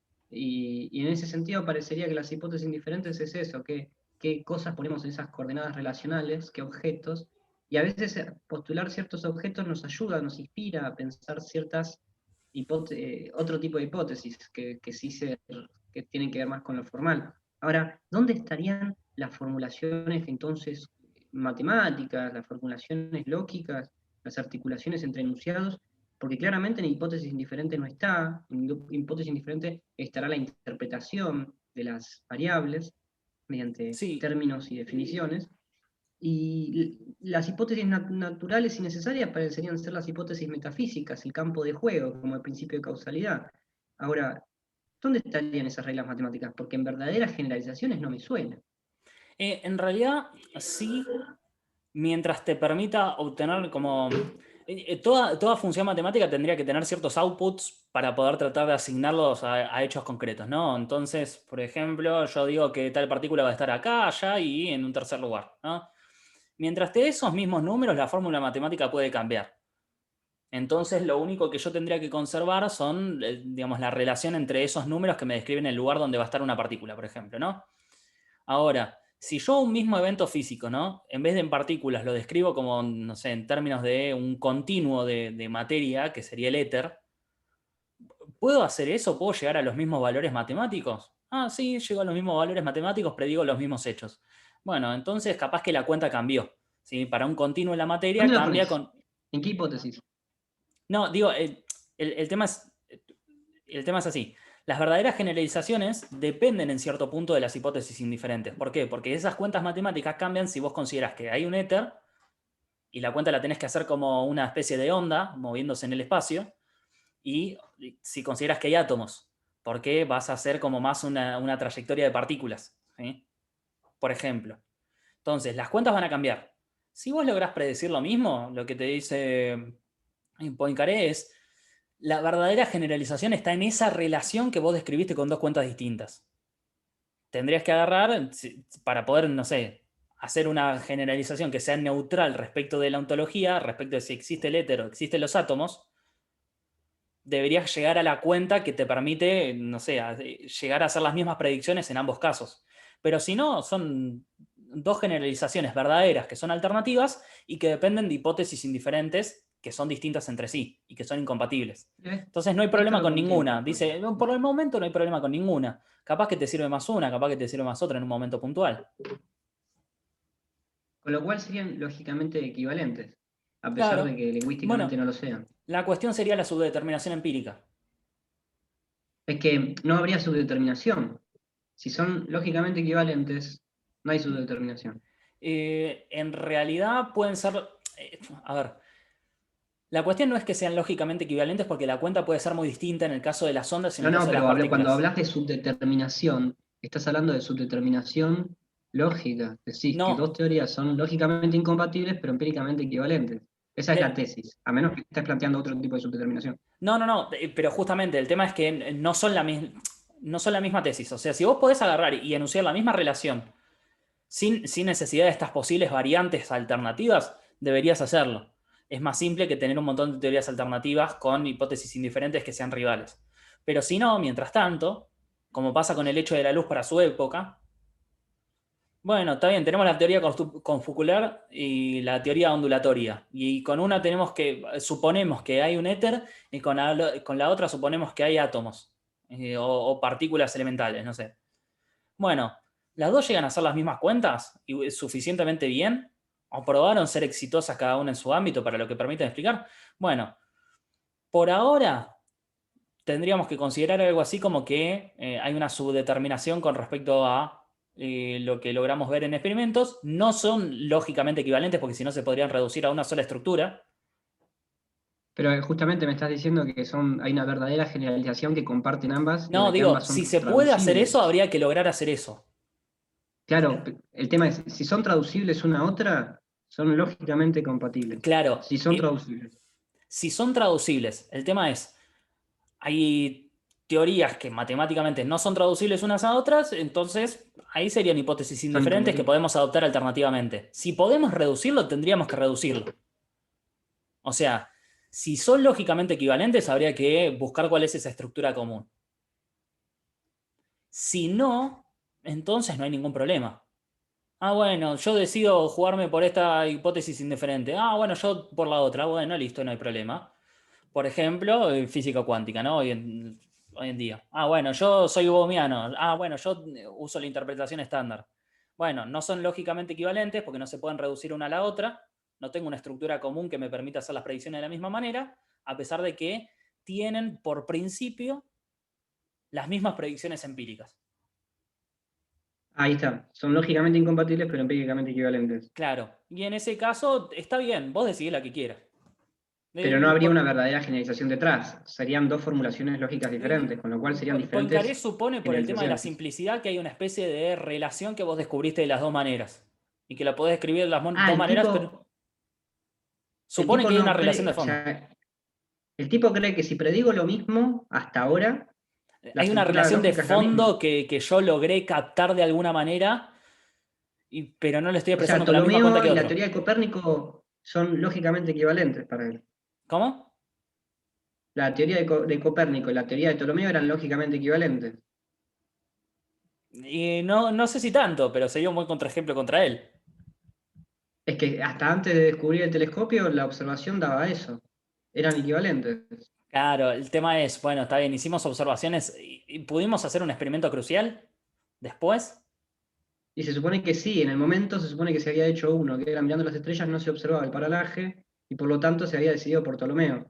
Pero, ¿qué pasa? Yo te postulaba una doc y te podía seguir defendiendo la de Copérnico, con lo cual eran seguían siendo empíricamente equivalentes, no se podía hacer un experimento crucial real, y Bueno, si En no ese podés hacer sentido, un experimento crucial, entonces están admitidas las dos relaciones, lo único que te dice Poincaré es, bueno, deberías decirte por la más simple, y la más simple es a la que no le tuviste que agregar cosas ad hoc. En ese momento se deberían haber decidido por la de Ptolomeo. En ese momento. claro, pero la de Ptolomeo no era la más simple igual, ¿eh? Y bueno, el tema es simple con ahí respecto está, a qué. tenemos Simple también eso. es un valor que... Pero Simple, ahí está, desde mi incluso perspectiva, es un valor creo, epistémico y no algo que es completamente obvio. No puede ser un principio metodológico por sí solo. Decir, simplicidad. cre- creo que en este caso es un caso paradigmático para explicar Poincaré. Creo que se habla, supongo que lo habrá usado, que él dice que todas las secuantes y que tiene que postular Ptolomeo la lleva a complejizar demasiado y eso hace que se decida por Copérnico. En ese sentido, se podría decir, estoy perdido, o sea, esto me pierde, hipótesis indiferentes y verdades, perdón, me voy a parar, No, no, hasta está capaz bien, que... está bien. Es que es lo que tenemos que discutir justamente. Sí, no queda del todo claro. Y además, a ver, ¿en qué sentido decir, por ejemplo, que el efecto es condición continua de su causa no sería una hipótesis ontológica? No estoy hablando acerca de ontología con eso. ¿En qué sentido no y es una hipótesis natural y necesaria más que una hipótesis indiferente? ¿Por qué necesito postular eso en vez de postular, no sé, que es una especie de necesidad psicológica nuestra, la Hume? ¿Entendés? O sea, digo, bueno, está bien, es una hipótesis irrenunciable para poder postular ciertas cosas. Sí, bueno, pero en ciencia en general, si yo adopto ciertos cálculos, por ejemplo, tengo que adoptar ciertas hipótesis indiferentes como si fueran naturales y necesarias. Por ejemplo, para poder tratar de, no sé, necesito postular ciertas partículas para poder hacer ciertas generalizaciones verdaderas en física al día de hoy. Y necesito confiar en que existen y necesito adoptarlo como una especie de hipótesis natural y necesaria. No sé, es muy confusa esta clasificación. Habla de Entonces, naturales y necesarias, te la puedo aceptar como el campo metafísico. Digamos, hoy en día, casi todos te van a aceptar el principio de causalidad. Hoy en día todos te van a aceptar un fondo pseudo mecanicista o materialista. Alguien sí, quienes te ponen en duda esos términos, pero aún así comparten unas nociones de fondo como campo de juego, como para que claro. tenga sentido. El principio de uniformidad de la naturaleza también. Otros te van a decir que no, pero entonces compartirán otras hipótesis naturales y necesarias diferentes a las mías. Pero parecería ser como que es mi primera piedra, sobre eso empiezo a construir. Sobre hipótesis diferentes parecería ser la interpretación de términos, interpretación que o esto es una onda o esto es una partícula, pero Sí, y de hecho, hacia el final del capítulo 10 va a decir, bueno, sí, y siempre vamos a necesitar términos nuevos. O sea, esto es una tarea de no terminar, siempre vamos a necesitar términos nuevos, vamos a necesitar inventarnos ciertas imágenes científicas. Y bueno, tratemos de rescatar las relaciones verdaderas a las que hayamos llegado hasta ahora, que son en cuando última dice instancia las que probamos por verdaderas experimentos. generalizaciones, Sí. ¿verdaderas generalizaciones significa que hay falsas generalizaciones o que estas son generalizaciones, como vos dijiste, No, comunes a diferentes generalizaciones?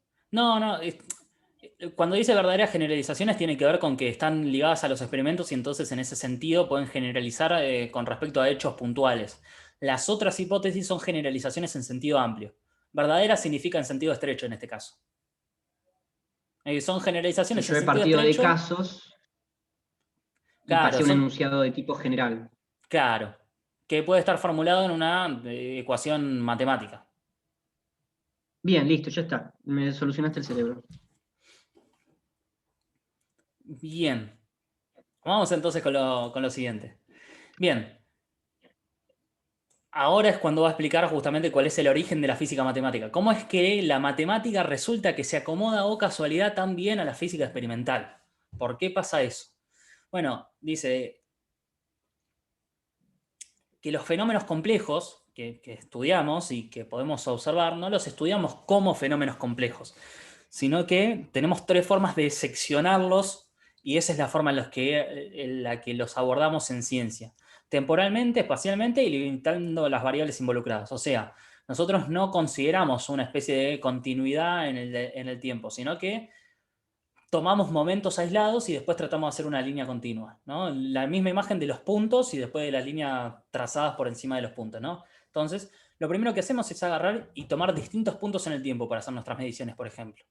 O en el espacio no tomamos un espacio continuo, sino que tratamos de trazar distintos puntos en el espacio y, por ejemplo, describir el movimiento de una partícula en esos puntos en el espacio, ¿no? Entonces, hacemos una sectorización temporal, hacemos una sectorización espacial y después limitamos también las variables involucradas, ¿sí? Por ejemplo, tomamos un solo cuerpo en vez de todos con los que está en contacto en ese momento, ¿no? En un experimento, una partícula puede estar en relaciones infinitas con todo el resto de las partículas, pero consideramos poquitas cosas para poder tratar de simplificar lo que estamos observando en el experimento, ¿no? Entonces, seccionamos temporoespacialmente y en términos de variables lo que estamos tratando de observar. Y después trazamos las líneas con el resto de los fenómenos, ¿sí? Entonces, intentamos hacer caso a nuestro instinto de simplicidad, ¿sí? Y ahí aparece lo del instinto de simplicidad, identificando cuáles son los fenómenos elementales, ¿sí? Pero es una cuestión, es una construcción nuestra cuáles son los fenómenos elementales. No es que hay puntos, sino que nosotros abordamos los fenómenos como teniendo estos puntos, ¿sí? Discretos en los cuales después vamos a trazar una línea de continuidad, ¿sí? Entonces, por decirlo así, construimos los fenómenos elementales a partir de hechos que en realidad, o fenómenos que en realidad son complejos cuando los observamos, ¿sí? Independientemente de los experimentos y demás. Y por eso es que la mente tiene que correr por delante del experimento, ¿sí? Conocer los hechos elementales que yo a través de los cuales voy a trazar una línea de continuidad me permite plantear el problema de qué es lo que relaciona esos fenómenos elementales en términos de una ecuación. Una ecuación que va a representar esa línea de continuidad entre los fenómenos elementales que separé hace un rato, ¿sí? Entonces, en forma de una ecuación puedo trazar esa línea de continuidad entre los distintos fenómenos elementales que había considerado antes. Entonces, por combinación, el hecho complejo que había tenido en un principio, que era un hecho complejo con numerosas relaciones y demás, puede ser observable y verificable. ¿Por qué? Porque puedo descomponerlo en determinados fenómenos elementales y al mismo tiempo les puedo hacer corresponder una ecuación que describe todos esos fenómenos elementales como continuos unos con respecto a otros, ¿sí? O relacionados todos unos con respecto a otros. Y entonces, eso es justamente lo que en matemáticas se llama una integración. O sea, básicamente lo que nosotros hacemos es puntualizar los fenómenos que observamos, hacer una división en puntitos de los fenómenos que observamos y después hacer una especie de ecuación diferencial para poder decir, bueno, ¿cuál es la línea que atraviesa todo esto? ¿Es efectivamente así la naturaleza? No nos importa. ¿Por qué? Porque nosotros todo lo que podemos abordar son puntos y después trazar una línea. Si esa línea es distinta, ¿sí? Por ejemplo, y voy a hacer un dibujito acá, un bello dibujito en el Zoom. Bien. Vamos a suponer, por ejemplo, que tenemos estos son 3 fenómenos puntuales, ¿sí? Bueno, ¿cuál sería la forma más natural de poder conectarlos? Y sería esta. Ahora, si la naturaleza hace esto, no sé. La naturaleza podría cruzarlos de forma muy distinta a como yo lo estoy planteando con la línea más simple. Ahora, si la naturaleza es simple o no lo es, si los cruza con la línea más sencilla o los cruza con una curva complicada, la verdad que no me interesa. Nosotros tenemos instinto de simplicidad, entonces lo que tengo que buscar es la línea lo más directa posible para poder conectar estos 3 fenómenos que yo dividí de antemano, ¿sí? Entonces, si bien la matemática podría no describir literalmente los hechos como son, sí nos permite describirlo de la forma más simple posible, conectando esos fenómenos elementales de la forma más sencilla que nos resulte viable. Y por eso es que nos sirve la matemática en física, para poder guiar las generalizaciones. Es decir, considero los fenómenos elementales como aproximadamente homogéneos y con una ecuación diferencial trazo cuál sería la línea que los atraviesa a todos. Así que, digamos, por eso la matemática le cuaja también a la física, ¿sí? Básicamente. Con esto, ¿alguna consulta? Me parece que el punto está bueno, por lo menos, de cómo lo plantea. Porque explica por qué la matemática encaja tan bien con los eventos, que es algo que nunca se explica, ¿no? O sea, normalmente la explicación cuando estamos con un estructuralista matemático o lo que fuere, es como, bueno, sí, pero la estructura del mundo es matemática. Bueno, Poincaré tiene una manera de mostrar esto sin necesidad de suponer eso. Demostrar por qué la matemática encaja tan bien con los fenómenos, pese a que la realidad podría ser muy distinta a como están describiendo justamente las ecuaciones de las que disponemos. La verdad que me parece como mínimo una explicación a la que prestar atención.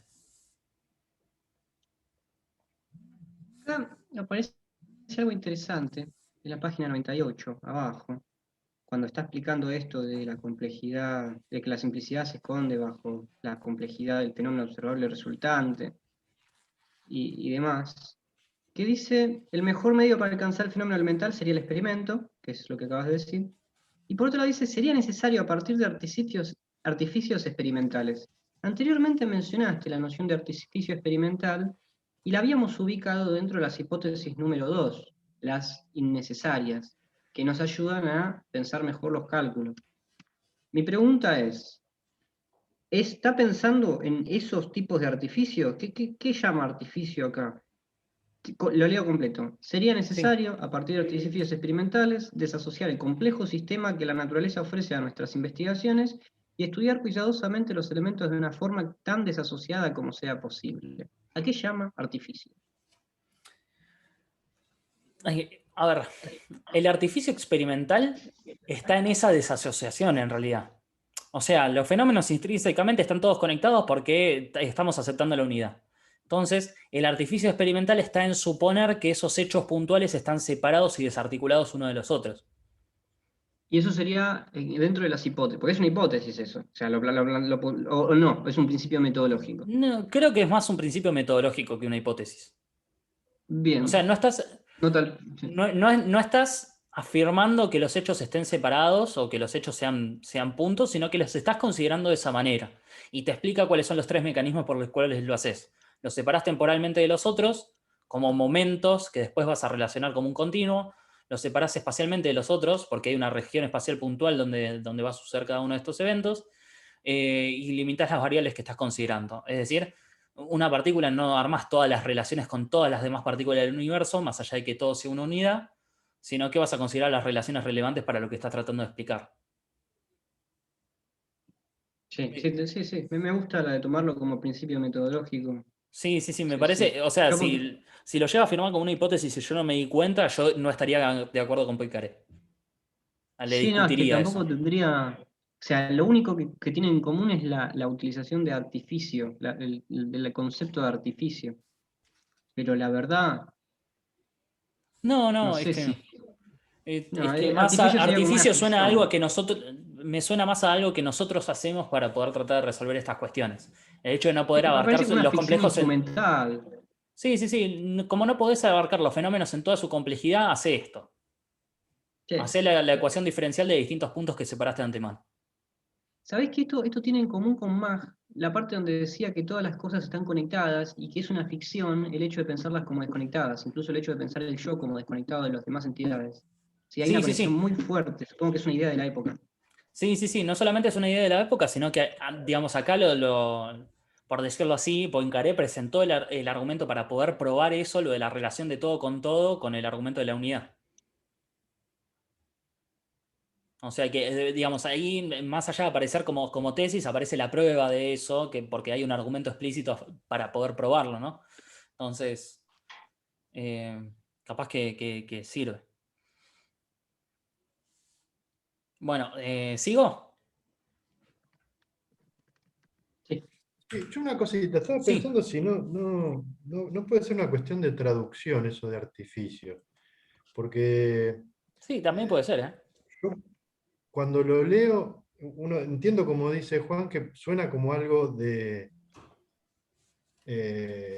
conocidamente falso, pero bueno, que lo uso. Pero también podría ser como de artificial en el sentido de que impongo algo a la naturaleza que no hace, simplemente para desarmo algo, o sea, desarmo un reloj, qué sé yo. Bueno, un reloj no es algo natural, pero no sé, un cadáver o algo, lo disecciono y es como un artificio porque eso naturalmente no es un procedimiento natural. como una especie de análisis. No sé, estoy pensando en Sí, voz alta un poco. me parece que el procedimiento acá, o sea, ¿cómo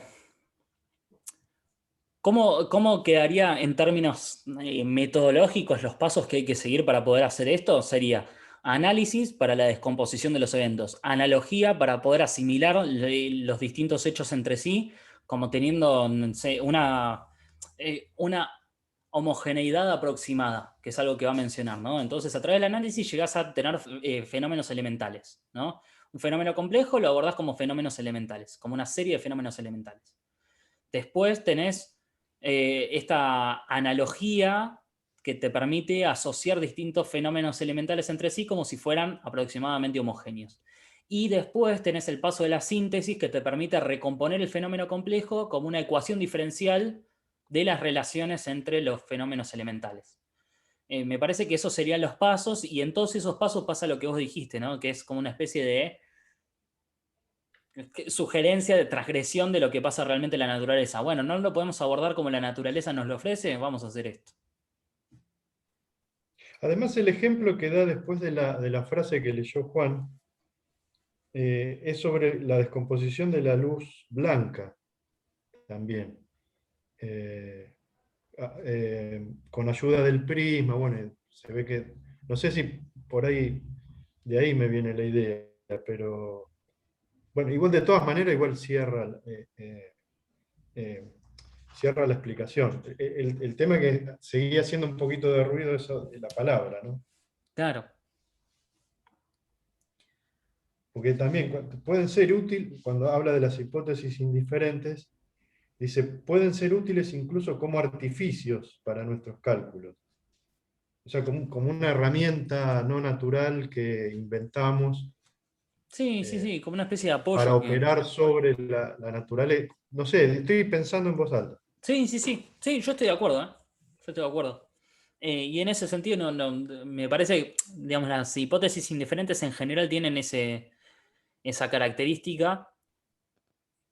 El tema es no sé si aceptarlo como hipótesis o no, el tema de los fenómenos elementales, por ejemplo. Eh, Me parece que más separar en fenómenos elementales sería más como una especie de, si hay que aceptarlo como hipótesis, como una especie de hipótesis natural y necesaria. Nosotros no tenemos forma de abordar investigar los fenómenos como otra cosa que fenómenos elementales que después relacionamos matemáticamente, que como una hipótesis indiferente, que sería una de estas hipótesis que admite variantes sin cambiar el resultado experimental.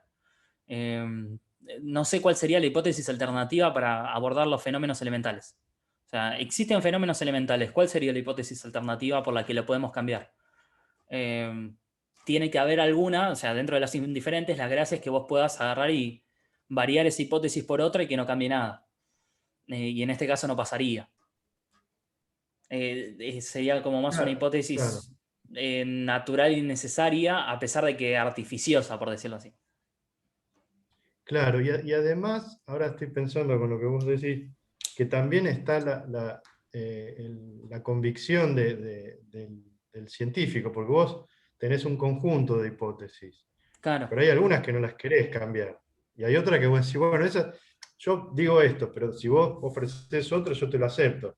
Me es indiferente esa, pero esta no te la cambio. claro. Esta es la que, digo, por ahí, no sé si también es una manera de entenderlo. Vos Sí, sí, tenés sí, un seguro. conjunto de hipótesis que vas a confrontar, algunas son auxiliares, otras son principales, bueno, algunas las querés cambiar y otras no es que la querés, digo, podrías aceptar cambiarlas, te resultan indiferentes, pero a vos te sirven como herramienta para probar otra eh, que esa no la querés cambiar, esa es necesaria. Claro. Digo yo, no Sí, sé. sí, sí, sí. Yo secundo la moción. Bueno, ¿seguimos por ahora? Dale. Igual queda poquito dentro de todo. Bien, ahí pasamos ya al capítulo 10, las teorías de la física moderna. La verdad es que puse poquito acerca de este capítulo porque mucho tenía que ver con explicación y además soy excelente calculando el tiempo, quería que fuera más o menos en 2 horas. Eso lo dije con poca modestia. Bien, entonces, nada, traigo a colación un par de cositas de la primera sección y las otras dos las dejé como muy, muy, muy, muy breves. a pesar de todo. Porque lo que hace es una especie de sumario y de aplicación de lo que ya estuvimos viendo a teorías concretas, ¿no? A su propia interpretación del estado de la ciencia actual, ¿no? En su época. Bueno, lo primero que tenemos que mencionar es la tesis, por decirlo así, de la ruina de la ciencia, ¿no? Que dice básicamente lo siguiente: la naturaleza efímera de las teorías científicas toma por sorpresa al hombre mundano. Cuando termina su breve periodo de prosperidad, este hombre ve que las teorías son, una por una, abandonadas. Solamente ve ruinas apiladas sobre ruinas. Predice que las teorías de hoy en día también sucumbirán y concluye que son absolutamente vanas. Esto es lo que llama la ruina de la ciencia. Bien, ahora, esto significa que no estaríamos comprendiendo el objetivo de las teorías si pensamos que solamente hay ruinas y que no sirven de nada, ¿sí? Entonces, va a decir, su escepticismo es superficial porque no toma en cuenta el objeto de las teorías científicas y el papel que desempeñan, o no entendería que las ruinas pueden ser buenas para algo más. El objetivo de Fresnel, por ejemplo, no era saber si realmente hay un éter, si está o no constituido por átomos, o si estos átomos se mueven de tal o cual forma. Su objetivo era predecir fenómenos ópticos, ¿sí? Entonces, en vistas de ese objetivo, toda la continuidad de la ciencia se hace patente, si consideramos ese objetivo. No hay continuidad solamente si tomamos las hipótesis, y estas serían todas hipótesis indiferentes para Poincaré, si tomamos todas esas hipótesis indiferentes que consideramos que están abandonadas a partir de la refutación de una determinada teoría científica, ¿no? Entonces dice, solamente podemos ver esta discontinuidad, esta ruptura, si pensamos en esto, ¿no? Si pensamos en estas tesis sustantivas que corresponden a las hipótesis indiferentes para Poincaré. Digamos, con ese propósito es que sirven las hipótesis indiferentes dentro de su concepción, para poder explicar cómo hay continuidad a pesar de todas las diferencias que estamos viendo entre teorías abandonadas y las teorías vigentes. Bien, ¿algo para comentar acá? Igual lo siguiente va a estar muy relacionado con esto. No, dale. Bueno, le mando nomás. Bien, ahora hay una aclaración importante que hacer, ¿sí? Porque podríamos asumir que el valor de las teorías es puramente pragmático, o sea, sirve para un determinado objetivo, en el caso del ejemplo anterior, predecir los fenómenos ópticos y fin. Pero Poincaré dice, no puede decirse que eso equivale a reducir teorías físicas a simples recetas prácticas. Las relaciones, bueno, acá estoy poniendo una palabra bastante moderna, ¿no? O bastante contemporánea, mejor dicho. Las relaciones entre objetos son el truth maker de las teorías. O sea, lo que hacen las teorías son las relaciones entre objetos, no el propósito con el cual se formulan las teorías, ¿sí? Las verdaderas relaciones entre estos objetos reales son la única realidad que podemos alcanzar. Y la condición es que existan las mismas relaciones entre estos objetos como entre las imágenes que nos vemos forzados a poner en su lugar. Esta es la verdad que siempre se mantendrá igual sin importar el traje que le ajustemos para vestirla. O sea que hay que atender principalmente a las hipótesis que aluden a las relaciones y las demás son parte de las hipótesis indiferentes, ¿sí? Si hay ¿Estas hipótesis que no son... estarían en el Sí. 3? ¿Cómo? ¿Hipótesis 3 o hipótesis 1? Claro, las hipótesis que aluden a las relaciones son las hipótesis que son verdaderas generalizaciones, hipótesis 3. Y las imágenes con las cuales vestimos esas relaciones son las hipótesis indiferentes, ¿sí? Que son justamente de las que podemos prescindir. Son útiles en su momento, no es que no hay que adoptarlas junto con una teoría, pero justamente eso nos podría llevar a la imagen de que hay ruptura en la ciencia.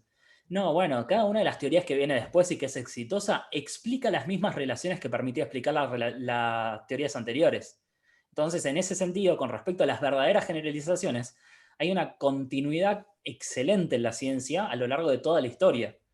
Todas las relaciones que pudimos explicar exitosamente con una de las teorías pasadas, las podemos explicar con las teorías actuales, o por lo menos esa es la pretensión cuando se empieza a instalar una teoría actual.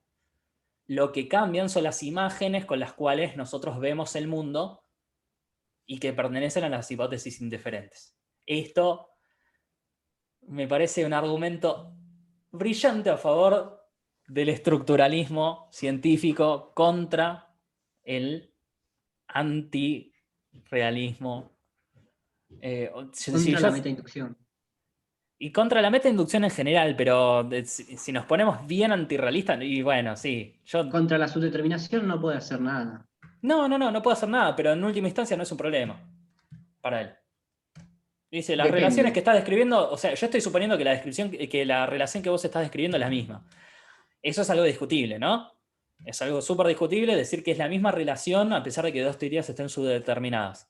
Por ejemplo, que dos partículas en estado de entrelazamiento cuántico tengan la misma relación para Bohm que para la interpretación estándar. Y no sé si es la misma relación, más allá de que los resultados experimentales sean los mismos.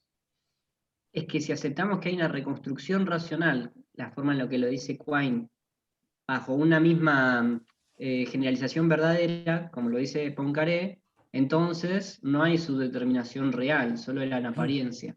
Y esta parece ser la conjetura de Poincaré, que en última instancia lo que vamos a encontrar siempre es una generalización verdadera y unificadora, eh, si es que hemos encontrado, o sea, la forma en la que avanza la ciencia da con estas estructuras lógicas y que no hay teorías, aparentemente no habría estructuras lógicas incompatibles en el avance, en el porvenir de la ciencia, ¿no? Claro. Parece eso. Y Eh, yo me acuerdo que te había mencionado esta sí, solución estructuralista y te dije, che, pero al final no es un instrumentalista, un convencionalista así tan pedorro como lo menciona, no es un subjetivista no, para nada. choto. Para nada, no, Igual en no. ese momento me habías dicho que sí, ahora me decís que no. Sí, ahora te digo que no porque Bueno, nada, a fuerza de reformular esto, porque si yo me quedaba solamente con las hipótesis indiferentes o con su tratamiento de las hipótesis indiferentes, somos unos convencionalistas de mierda y fin. pero esa Eh, no es la aposta, ese no es el conocimiento. claro, admito mi error y reformulo mi postura inicial. No, yo te había tomado como autoridad por eso. O sea, en el momento que vos me dijiste que no, dije, pucha, No, creo que y estoy eso equivocado. pasó cuando lo leí la primera vez. Si esta exposición hubiera sido la semana pasada, esto sería muy distinto. Esta diapositiva sería muy diferente. Pero toda esta semana estuve leyendo mucho fanfrasen, ¿sí? Y entonces por eso. Suspensión del juicio acerca de la ontología y admitir solamente estructuras, fanfrasen. Es que dice Fanfrasen que le esa es la robó a aposta, que Poincaré. eso es lo que se conserva. ¿Sí? Es un Fanfrasen estructuralista, es el antecedente, sí, es el antecedente de la estructura. Incluso cuando hablamos hoy de modelos, fanfrasen. esas cosas, yo estaba pensando en Poincaré también. Sí, Bueno, obvio. página 101, Andrés, si te interesa. Todo esto está concentradísimo en la 101. Sí, y en Sí. la 101 aparecen casi las últimas cosas que son interesantes dentro de esto. Porque después simplemente paso a algo chiquitito acerca de las dos secciones siguientes, chiquitito. O sea, si estuviéramos Y discutiendo de física. quiero leer la última oración en la 102 que dice, Sí. entonces esta es la verdad que siempre se mantendrá igual sin importar el traje que le ajustemos para vestirla. Sí. Convencionalista de Ahí las lo tengo. pelotas. Las pelotas. O sea, lo que le han pegado. O sea, yo digo, Popper, ¿qué hiciste, Popper? Popper creo que lo critica por ese lado, digo.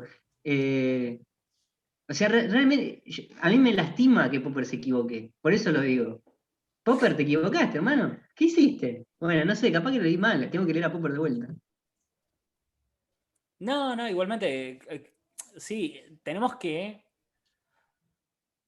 Usando el concepto de imagen científica, hoy en día Fanfrasen hace que nosotros podamos redimir a Poincaré. Si no, nosotros veríamos lo mismo que está criticando Popper.